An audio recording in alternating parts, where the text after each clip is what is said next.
হজরত সুলাইমান আলাইসাল্লাম একজন নবী ছিলেন। শুধু একজন নবী ছিলেন না, উনি একজন অর্ধ পৃথিবীর বাদশাহ ছিলেন।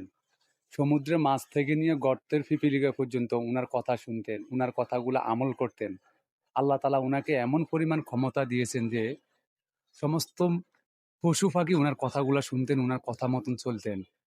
হজরত সুলাইমান আলাইসাল্লাম আল্লাহ তালার কাছে একদিন বলছেন, আল্লাহ, আমি এই সমস্ত মাকলুককে একদিন খাওয়াইতে চাই, তুমি শুধু একবার আমাকে অনুমতি দাও।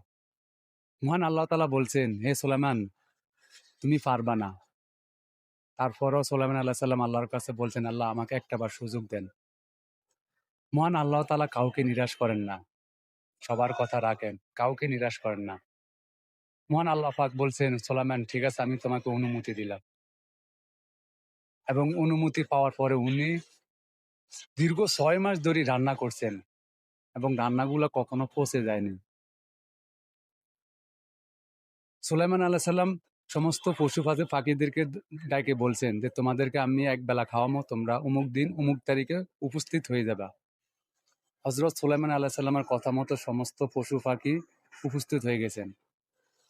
হঠাৎ করে সমুদ্র থেকে একটা মাছ আসছে। মাছটা এসে সুলাইমান আল্লাহ সাল্লাম দীর্ঘ 6 মাস ধরে যে রান্না করছেন ওই রান্না এক খাবারে খেয়ে ফেলছেন। হঠাৎ করে মাছটা বলতেছে, সুলাইমান, আমি তো একবার এক লোকমা খাইছি, আরো 2 লোকমা বাকি আছে, তুমি আরো 2 লোকমা আমাকে দাও। সুলাইমান আল্লাহ সাল্লাম সঙ্গে সঙ্গে সেজদা পড়ে গেলেন। তো আল্লাহ তালা আমাদেরকে, আমি যে কথাগুলো বলছি এই কথাগুলো আরো অনেক লম্বা কাহিনী আছে, পুরো কথাগুলো বলতে গেলে ভিডিওটা পুরো লম্বা হয়ে যাবে, তাই আর বললাম না।